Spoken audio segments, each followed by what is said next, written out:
Praise the lord. యేసుక్రీస్తు నామములో మీ అందరికీ శుభములు తెలియజేస్తూ ఉన్నాను. ఆర్థికపరమైనటువంటి అభివృద్ధి అనేటువంటిది ప్రతి మనిషి జీవితంలో ఆశించేటువంటిది, ఆశపడేటువంటిది. ఆ విషయంలో మనిషి అభివృద్ధి చెందుతున్నప్పుడు చాలా ఆనందిస్తూ ఉంటుంటాడు. దేవుని యొక్క ఉద్దేశం కూడా ఆత్మలో వర్ధిల్లి ఆగిపోమని అంటలేదు, కానీ ఆత్మలో వర్ధిల్చున్న ప్రకారం అన్ని విషయాల్లో వర్ధిల్లాలి. ఆధ్యాత్మికమైన జీవితంలో నువ్వు వర్ధిల్చుచూ ఉన్నప్పుడు అన్ని విషయాలు కూడా వర్ధిల్చుచూ ఉండాలి. కేవలం ఆధ్యాత్మికమైన విషయాల్లో నీకు జ్ఞానం ఉన్నట్లయితే ఉపయోగం ఏంటి? నువ్వు బాగా చదివే వ్యక్తివి కానీ సరైనటువంటి సపోర్ట్ లేకపోతే ఏం సాధించలేవు. ఇక్కడ దేవుని యొక్క వాక్యపు వెలుగులో పరిశుద్ధాత్మ దేవుడు ఎన్నో విషయాలని మనకి తెలియజేస్తూ ఉన్నాడు. మనం ధ్యానించుకున్నటువంటి వాక్యంలో రోమపత్రిక ద్వారా దేవుడు మనకి 10వ అధ్యాయం 12వ వచనం నుంచి చాలా విషయాలు మనకి తెలియజేస్తూ ఉన్నాడు. యూదుడని గ్రీసుదేశుడని భేదం లేదు, ఒక్క ప్రభువే అందరికీ ప్రభు అయ్యుండి తనకు ప్రార్థన చేయ వారందరి ఎడల కృప చూపుడుకైనా ఐశ్వర్యవంతుడై ఉన్నాడు. హల్లెలూయా. ఏంటంటే అందరికీ ప్రభువై, ఆమేన్. అందరికీ ప్రభువై, ఆమేన్. అందరినీ ఆస్తికర్తలుగా చేయగలిగిన దేవుడు మన దేవుడు. అందరినీ ఐశ్వర్యవంతులుగా చేయగలిగిన దేవుడు మన దేవుడు. ఎందుకంటే ఎందరో ఆయన యందు విశ్వాసం ఉంచారో వారందరికీ ఆయన బిడ్డల కొట్టుకు అధికారం ఇస్తున్నాడు. బిడ్డ అంటే ఏంటంటే ఆస్తికి వారసుడు. ఆమేన్, హల్లెలూయా. కుమారుడు అంటే ఏంటంటే హక్కుదారుడు. కాబట్టి దేవుని యొక్క ఉద్దేశం నిన్ను ఒక బానిసగానో, ఒక దాసుడిగానో, ఒక సేవకుడిగానో పెట్టుకోవాలన్నది కాదు. ఆయన ఒక బిడ్డగా నిన్ను చూస్తూ ఉన్నాడు. ఆయన ఐశ్వర్యవంతుడు కాబట్టి నిన్ను నన్ను కూడా ఐశ్వర్యవంతుని కుమారుడు ఐశ్వర్యవంతుడు అవుతాడు. చూడండి, కోటీశ్వరుడికి కొడుకు పుట్టాడు అనుకోండి, వాడు ఏమవుతాడు? కోటీశ్వరుడే. వాడు రూపాయి సంపాదించలేదు, చేయలేదు, పుట్టిన వెంటనే వాడు కోటీశ్వరుడు ఆటోమేటిక్గాను. ఎలాగయ్యాడంటే వాడి తండ్రిది వాడిదే కాబట్టి, వాడి తండ్రి రాస్తంట వాడిదే కాబట్టి ఆటోమేటిక్గా వాడు కోటీశ్వరుడు అయిపోయాడు. పుట్టిన వెంటనే కోటీశ్వరుడు అయిపోయాడు. ఆ విషయం వాడికి తెలియదు కూడా. In the name of Jesus. ఈ రోజున మన దేవుడు ఐశ్వర్యవంతుడు, మన తండ్రి ఐశ్వర్యవంతుడు. కాబట్టి నువ్వు యోహాను సువార్త 1:12 ప్రకారం ఆటోమేటిక్గా ఆయన యందు విశ్వాసం ఉంచావు, ఆయన నమ్మావు, ఆయనలో ఉన్నావు, ఆయన్ని తండ్రిగా స్వీకరించావు. కాబట్టి నీవు కూడా ఐశ్వర్యవంతుడివే. ఆమేన్, హల్లెలూయా. చూడండి, ఇక్కడ ప్రభు నామమును బట్టి ప్రార్థన చేయవాడెవడో వాడు రక్షించబడతాడు. వింటున్నారా? ఈ సమయంలో నీకు వచ్చినటువంటి సమస్య ఏదైనా, బంధకం ఏదైనా ప్రభు నామాన్ని బట్టి ప్రార్థన చేయాలి.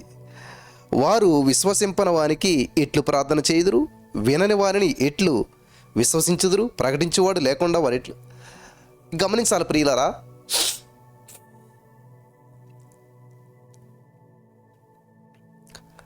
ప్రార్థన చేయండి అంటాం. ఎప్పుడు ప్రార్థన చేస్తాం? విశ్వసించినప్పుడు. దేవుడు ఖచ్చితంగా ఈ యొక్క అద్భుతం చేస్తాడు. దేవుడు ఖచ్చితంగా నన్ను విడిపిస్తాడు. ఆల్రెడీ విడుదలకు ప్రణాళికను సిద్ధం చేశాడు. నేను ఇక్కడే ఈ సమస్యలో ఉండడం దేవుని ఉద్దేశం కాదు. ఆయన ఐశ్వర్యవంతుడయ్యండి కుమారుడు దరిద్రంగా ఉండడం తండ్రికి ఇష్టం ఉంటుందా? ఈవెన్ తప్పిపోయిన కుమారుడు విషయంలో కూడా తప్పిపోయిన కుమారుడు తిరిగి వచ్చినప్పుడు తండ్రి దరిద్రుడిగా ఉంచాడా? బట్టలు లేనివాడిగా ఉంచాడా? దిగంబరిగా ఉంచాడా? మురికివాడిగా ఉంచాడా? లేదు. ఫస్ట్ ఏం చేశాడు? మంచి బట్టలు, మంచి ఉంగరం, మంచి అంటే తన స్థాయికి తగ్గట్టుగా బిడ్డను మార్చేసుకున్నాడు. హల్లెలూయా. In the name of Jesus. అర్థమైన వారందరూ ఆమేన్ చెప్దాం. ఈ వాక్యం నీకు అర్థమైనట్లయితే, వినిచినటువంటి నీకు ఖచ్చితంగా తండ్రి యొక్క హార్ట్ నీకు అర్థమైనట్లయితే, మన దేవుడు ఐశ్వర్యవంతుడు. కాబట్టి ఆయన దగ్గర నువ్వు అన్ని కోల్పోయిచ్చేవేమో, తప్పుపోయిన కుమారులాగా, తప్పుపోయిన కుమార్తెలాగా, తప్పుపోయిన బిడ్డలాగా సమస్తం కోల్పోయేవేమో, నష్టపోయేవేమో, లేకపోతే తండ్రి నీకు ఇచ్చిన ఆశీర్వాదాన్ని కోల్పోయేవేమో, తండ్రి నీకు ఇచ్చినటువంటి అవకాశాన్ని చేజార్చుకున్నావేమో, ఏ పరిస్థితులు కూడా నువ్వు వెళ్ళావో, ఎలా నష్టపోయావో అని అడగట్లేదు దేవుడు. ఇప్పుడు నేను నీ ఫ్రెండ్స్ వల్ల నష్టపోయావా? నీ బంధువుల వల్ల నష్టపోయావా? తెలిసి నష్టపోయావా? తెలియక నష్టపోయావా? తప్పుపోయిన కుమారుని తండ్రి ఏం ప్రశ్నించినట్టు లేదు అక్కడ ఎక్కడా కూడా. ఎందుకు వచ్చిందా ఈ పరిస్థితి ఇలాగా అంటే తండ్రి మనసు చూడండి. కుమారుని చూసిన వెంటనే అర్థమైపోయింది దానికి. సీన్ మొత్తం అర్థమైపోయింది, ఆ సిచ్యువేషన్ మొత్తం అర్థమైపోయింది. ఇంకా కుమారుని ప్రశ్నించే అవసరం లేదు. అదే తండ్రి హృదయం అంటే. హల్లెలూయా. మీ తలంపు పుట్టక ముందే తలంపు పుట్టక ముందే దేవుడికి ఎలా తెలుస్తుంది అంటే, నువ్వు చేసే ప్రార్థనకి జవాబు ఆల్రెడీ దేవుడు సిద్ధం చేశాడు. నీ తలంపు పుట్టక ముందే ఆల్రెడీ ఆయనకి తెలిసిపోయింది. ఆయనకి తెలిసిన తర్వాత ఆ తెలిసినటువంటి తలంపు నీకొచ్చి, ఆ తలంపు నీకు పుట్టి అప్పుడు నువ్వు ప్రార్థన చేస్తూ ఉన్నావు. కాబట్టి ఇక్కడ తప్పిపోయిన కుమారుడు వచ్చాడు. చూసినటువంటి తండ్రి, ఏందిరా ఈ బట్టలేంటి, ఏంటి పరిస్థితి ఏంటి, ఎందుకు ఇలా జరిగింది, ఎందుకు నష్టపోయావు, ఇచ్చిన డబ్బు ఏం చేసావు, ఇట్లాంటిది ఏమీ లేదు.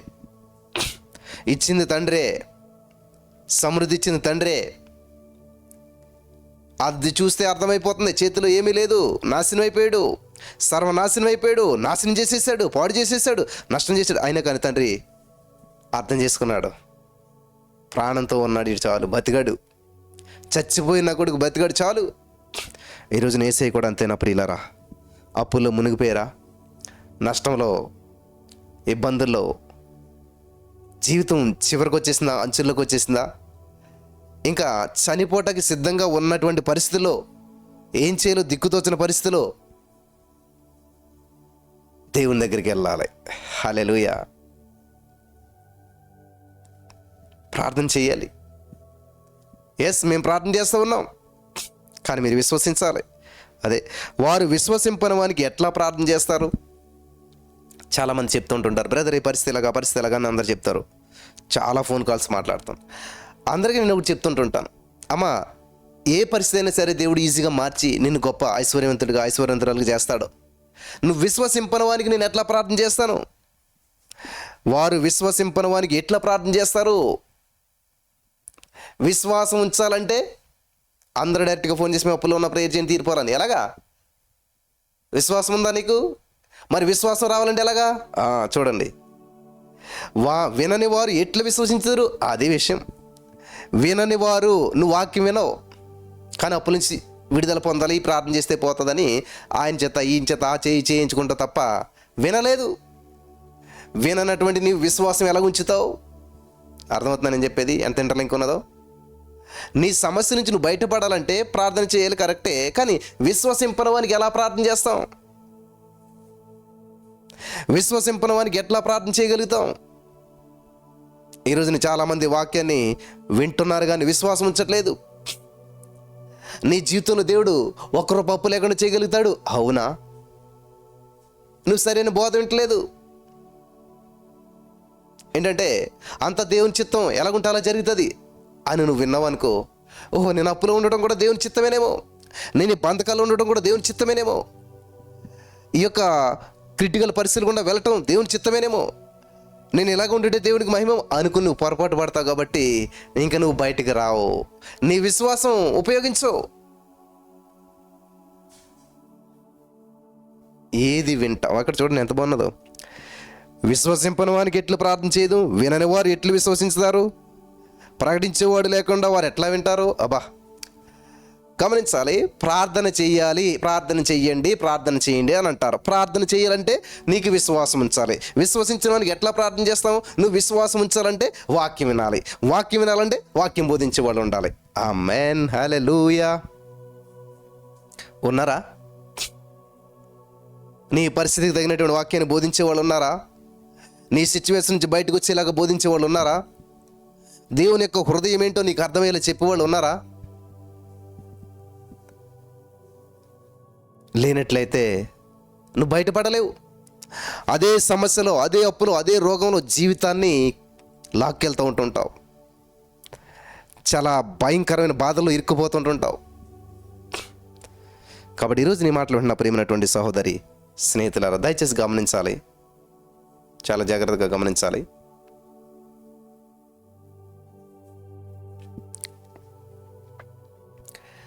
ఫస్ట్ బోధించేవాడు ఉండాలి. బోధించడం వల్ల వింటావు, వినటం వల్ల విశ్వాసం వస్తుంది. విశ్వాసం కలిగినప్పుడు చేసినటువంటి ప్రార్థన, విశ్వాస సహితమైన ప్రార్థన రోగిని స్వస్థపరుస్తుంది. నీ రోగం, అప్పుల సమస్య నీ రోగం అవ్వచ్చు, ఆర్థిక సమస్యలు నీ రోగం అవ్వచ్చు, అనారోగ్యం నీ రోగం అవ్వచ్చు, వాట్ ఎవర్ ఇట్ ఈస్, ఏదైనా సరే హల్లెలూయా. ప్రకటించేవాడు పంపబడిన యెడల ఎట్లా ప్రకటించుదురు? ఇందు విషయమే ఉత్తమైన వాటిని గురించి సువార్త ప్రకటించే వాని పాదములు ఎంతో సుందరమైనని వ్రాయబడి ఉంది. ఆయనను అందరూ సువార్తకు లోబడలేదు. ప్రభువా, మేము తెలియజేసిన సమాచారం ఎవడ నమ్మెను అని యెషయా చెప్తున్నాడు. ఎవడ నమ్మాడు ప్రభువా? మేము తెలియజేసిన సమాచారం ఎవరు నమ్మారు? ఎవరు నమ్మట్లేదు. దేవుడు నేను ఇక్కడే గొప్పవాడిగా చేస్తాడు, పరలోకం వెళ్ళిన తర్వాత కాదు. ఈ భూలోక రాజ్యంలో కూడా ఉన్నతమైన జీవితం జీవించిన దేవుని యొక్క ఉద్దేశం లేదు. బ్రదర్, నేను లాజర్ రాగానే ఉంటాను, దేవుడికి నమ్మకంగానే ఉంటాను, దరిద్రుడిగానే ఉంటాను, నీ ఇష్టం.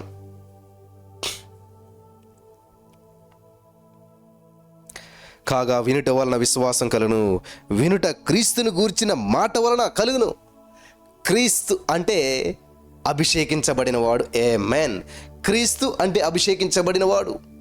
కాబట్టి క్రీస్తును గూర్చిన వార్త అంటే ఏంటంటే అభిషేకించబడినటువంటి వార్త, అనాయింటెడ్ వర్డ్. దేవునికి స్తోత్రం కలుగును గాక. Holy Spirit of God, thank you Jesus. క్రీస్తుని గురించినటువంటి మాట.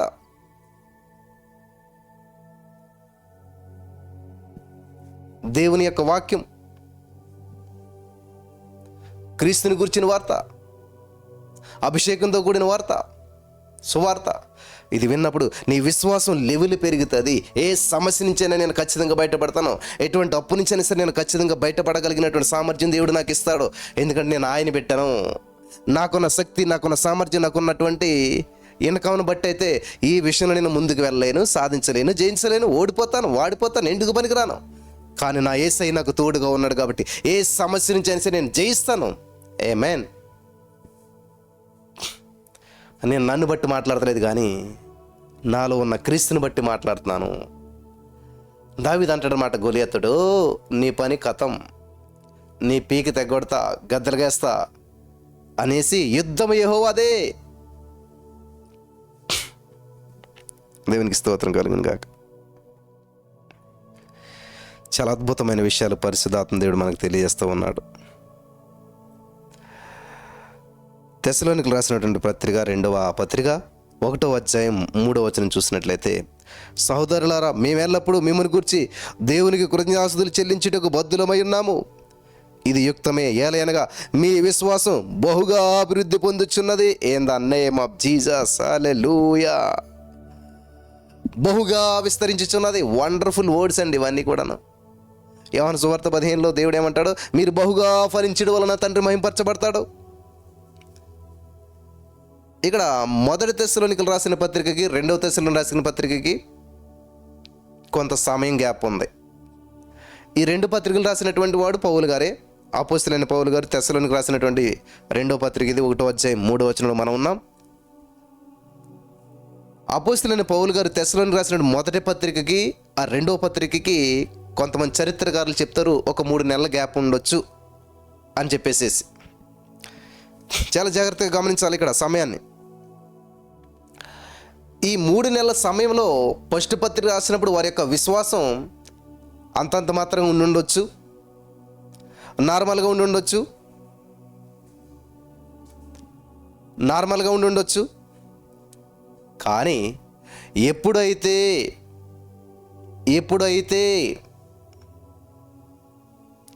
ఈ 3 నెలలో బోధించేవాడున్నాడో, విన్నారో, వినుట వల్ల విశ్వాసం కలిగిందో, ఈ 3 నెలల్లో విని విని విని విని విని విని విని విని విశ్వాసాన్ని బహుగా పెంచేసుకున్నారు వాళ్ళు. In the name of Jesus. విశ్వాసంలో బహుగా విస్తరించేశారు in 3 months. In the name of Jesus. చాలాసార్లు నేను చెప్పేటువంటి వన్ మాట, 3 months ఒక పనిని ఖచ్చితంగా నువ్వు రెగ్యులర్గా చేసినట్లయితే 90 days వెరీ పవర్ఫుల్. 1 తెస్సలోనికీయుల పత్రికలో వీరి యొక్క విశ్వాసం గురించి అంతగా చెప్పట్లేదు ఇక్కడ. కానీ 2వ తెస్సలోనికీయుల పత్రిక విశ్వాసం అంటే బహుగా. In the name of Jesus. మీ యొక్క విశ్వాసం బహుగా అభివృద్ధి పొందుచున్నది. బహుగా అభివృద్ధి పొందుచున్నది. చూసారా? విశ్వాసంలోను మాత్రం వర్ధిల్లడమేమో కాదు, ఇంకా ఉన్న చూడండి అక్కడ, మీ అందరిలో ప్రతి వాడును ఎదుటివాని యెడల చూపు ప్రేమ విస్తరించుచున్నది. ఆమేన్. అన్ని విషయాల్లో విశ్వాసం విస్తరించినప్పుడు, ప్రేమ విస్తరించినప్పుడు, ఐశ్వర్యంలో విస్తరిస్తాం, అన్నిట్లో విస్తరిస్తాం. ఈ యొక్క సత్యాన్ని తెలుసుకున్న రోజున మీరు కూడా విస్తరిస్తారు, వ్యాపిస్తారు, ఫలిస్తారు, అభివృద్ధి చెందుతారు. Thank you Holy Spirit of God. Thank you Jesus. హల్లెలూయా. విస్తరించి ఫలించి అభివృద్ధి చెందుతారు.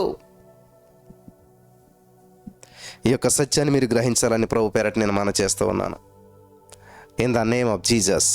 Holi Spirit of God. Thank you Jesus. వింటున్నారా? దేవునికి కృతజ్ఞాస్తులు చెల్లిస్తూ ఉన్నాం. ఎందుకనంటే మీ విశ్వాసము బహుగా అభివృద్ధి పొందుతుంది, బహుగా అభివృద్ధి పొందుతుంది, బహుగా అభివృద్ధి పొందుతుంది. వినుట వలన. ఏం వింటున్నావు ఈ రోజున? ఏ వాక్యం వింటున్నావు? ఎటువంటి మాటలు వింటూ ఉన్నావు? చాలా ఇంపార్టెంట్. నువ్వు వినేదే నీ మనసు మీద ప్రభావితం చూపిస్తుంది. నువ్వు వినేదే నీ యొక్క హార్ట్లో పనిచేస్తుంది. నువ్వు వినేదే నీ జీవితం మీద ప్రభావితం చూపిస్తుంది. వినటం అంటే తినటమే, వినడం అంటే తినడం, వినడం అంటే తినడం. హల్లెలూయా. ఈ యొక్క శరీరానికి ఆహారం మనం తినటం ఎలాగో, ఆధ్యాత్మికమైన ఆహారం వినటం అలాగా. ఆత్మను బలపరచుకోవటం ఏంటంటే వినటం, తినటమే. కాబట్టి నువ్వు ఎటువంటి పోషకాహారమైనటువంటి ఆహారం తింటున్నావు, ఎటువంటి సమృద్ధైన భోజనం చేస్తున్నావు, ఎటువంటి జీవమున్న ఆహారం నువ్వు తింటున్నావు, ఎటువంటి మంచి ఆహారం నువ్వు భుజిస్తున్నావు, దాన్ని బట్టి నీ యొక్క బలము, నీ బలాభివృద్ధి, నీ అభివృద్ధి, నీ ఆరోగ్యం, నీ ఐశ్వర్యం ఆధారపడి ఉంటుంది. కాబట్టి ఈరోజు నువ్వు విన్న బోధన బట్టే నీ యొక్క జీవితంలో ఫలితం ఉంటుంది. హల్లెలూయా. Thank you Jesus. Thank you Lord. వందనాలు యేసయ్యా. నువ్వు వినేటువంటి వాక్యాన్ని బట్టే నీ యొక్క జీవిత ఫలితం ఆధారపడి ఉంటుంది. Thank you Jesus.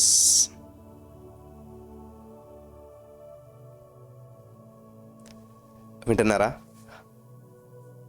చాలా అద్భుతమైన విషయం. చాలా జాగ్రత్తగా వినాలి. వినుట వలన విశ్వాసం. విశ్వసించిన వానికి ప్రార్థన చేసినప్పుడు విడుదల పొందుకుంటాడు. విశ్వసించిన వానికి ప్రార్థన చేసినప్పుడు అద్భుతాలు స్వతంత్రించుకుంటాడు. విశ్వసించిన వానికి ప్రార్థన చేసినప్పుడు ప్రతి సమస్య నుంచి బయటపడతాడు. విశ్వసించిన వానికి ప్రార్థన చేసినప్పుడు అద్భుతాలు స్వతంత్రించుకుంటారు. ఆమేన్. కాబట్టి ఈరోజు ఇంతవరకు ఏదో రొటీన్గా వింటున్నటువంటి వాక్యంలా మీరు విన్నారేమో. ఏమున్నదిలే రోజు వినేటువంటిదే అని మీరు అనుకుంటా ఉన్నారేమో. చాలా పొరపాటు. నీ పరిస్థితికి తగ్గ వాక్యం దేవుడు నీతో మాట్లాడుతూ ఉన్నాడు. నీ సిచ్యువేషన్కి తగిన వాక్యం దేవుడు నీతో మాట్లాడుతున్నాడు. నువ్వే పరిస్థితి గుండా వెళ్తున్నావో, ఏ సిచ్యువేషన్లో ఉన్నావో అంతా దేవుడు చూస్తూ ఉన్నాడు. తగిన సమయం ఏందో ఆయన మిమ్మల్ని హెచ్చించే రీతిగాని బలిష్టమైన చేతికి దీన మనసులో ఉండడి. తొందరపడద్దు, దారి తప్పిపోతారు. ఆవేశపడద్దు, అనాలోచితంగా మాట్లాడొద్దు. ఏం చేస్తున్నాడు దేవుడు, ఏమయ్యాడు దేవుడు, ఎందుకు నేను ఇలా కుదిరేసాడు అనేటువంటి మాటలు మాట్లాడొద్దు. ఓపిక పట్టండి. ఓపిక చేతిగా ఉంటుంది. ఖచ్చితంగా యేసయ్య విడుదల ఇస్తాడు. ఇచ్చేశాడు. నీకు విడుదల సమీపించేసింది. నువ్వు దాన్ని స్వతంత్రించుకుంటున్నావు. ఆమేన్, ఆమేన్, ఆమేన్. హల్లెలూయా. నువ్వు నా బంధకాలు ఎంత గొప్పవైనా, ఎంత గడ్డువైనా, ఎంత ఎటువంటివైనా యేసయ్య వాటి నుంచి విడిపించడానికి సామర్థ్యం కలిగి ఉన్నాడు. హల్లెలూయా. జాగ్రత్తగా గమనించాలి ప్రియులారా. మేమెల్లప్పుడు మిమ్మల్ని గురించి దేవుని కృతజ్ఞతలు చెల్లించుటకు బద్ధులమైనాం. ఇది యుక్తమే. ఎందుకంటే మీ విశ్వాసం బహుగా అభివృద్ధి పొందుతున్నది. బహుగా అభివృద్ధి చెందుతుంది. బహుగా బహుగా బహుగా బహుగా బహుగా. ఫర్ ఎగ్జాంపుల్ నాకు ఒకటే షర్ట్ ఉందనుకోండి, నేను బహుగా షర్ట్లు కలిగినట్ట. నాకు ఒకటే జత బట్టలు ఉన్నాయనుకోండి, బహుగా ఉన్నట్లా, లేమిలో ఉన్నట్టు. అంటే ఇంకో డ్రెస్ కూడా వేసుకోవటానికి లేకపోతే లేమి. అదే నాకు ఇప్పుడు ఒక 4-5 డ్రెస్సులు ఉన్నాయనుకోండి, అప్పుడు ఓకే, సఫిషియెంట్, పర్వాలేదు. కానీ నాకే ఒక 100 జతల బట్టలు ఉంటే సర్వ సమృద్ధి. ఏది వేసుకోవాలో కూడా ఒకవేళ వేసుకోవాలంటే మళ్ళీ 5-6 నెలల పాటు వచ్చేమో. దేవుని యొక్క ఉద్దేశం మీరు బహుగా బహుగా. ఆమేన్. హల్లెలూయా. Thank you Jesus. ఆశపడుతున్నారా? ఆశపడే ప్రాణాన్ని దేవుడు తృప్తిపరుస్తాడు. నీలో శాంతి లేకపోయినా, ప్రేమ లేకపోయినా, నీకు ఆశ ఉన్నట్లయితే ఆశ వీటన్నిటిని చిగురింపజేస్తుంది. ఆశపడదాం, ఐశ్వర్యవంతులవటానికి ఆశపడదాం, అభివృద్ధి చెందడానికి ఆశపడదాం, అత్యున్నతమైన స్థితిలో ఉండటానికి ఆశపడదాం. ఆశపడే ప్రాణం దేవుడు తృప్తిపరుస్తాడంట. నీ పరిస్థితి ఏదైనా, నీ సిచ్యువేషన్ ఏదైనా, నువ్వు ఎటువంటి సమస్యల్లో, బంధకాల్లో, ఇబ్బందుల్లో ఉన్నా నిన్ను విడిపించి నిన్ను గొప్ప చేసే దేవుడు ఒక ఆయన ఉన్నాడు. హల్లెలూయా. నీ జీవితంలో దేవుడు ప్రణాళికను కాదనొద్దు. నీ జీవితంలో దేవుని యొక్క ఉద్దేశాలను కాదనొద్దు. దేవుని మీద ఆధారపడదాం, దేవుని వైపు చూద్దాం. కాబట్టి ఈ రోజున ఈ ఒక వాక్యపు వెలుగులో మీరు నడిపించబడ్డారని, సత్యం తెలుసుకున్నారని, కాబట్టి మీరు ఉన్న స్థితిలో ఉండిపోవడం దేవుని ఉద్దేశం కాదని, మీరు దేవుని బిడ్డలని, మీరు హక్కుదారులని, మన యేసయ్య ఐశ్వర్యవంతుడు, ఆయన బిడ్డగా నువ్వు కూడా ఐశ్వర్యవంతుడివే. I'm rich, I'm blessed, I'm more than conqueror. నేను అత్యధిక విజయం పొందిన వ్యక్తిని, నేను సంపన్నమైన వ్యక్తిని, నేను ఆరోగ్యమైన వ్యక్తిని, నేను బహుగా విస్తరించిన వ్యక్తిని. ఆమేన్, ఆమేన్. ఈ పలుకుతూ ఉన్నప్పుడు దానిని స్వతంత్రించుకోగలుగుతావు. పరిశుద్ధాత్మ దేవుడు మీకు సహాయం చేసి నడిపించి బలపరచును గాక. ఆమేన్.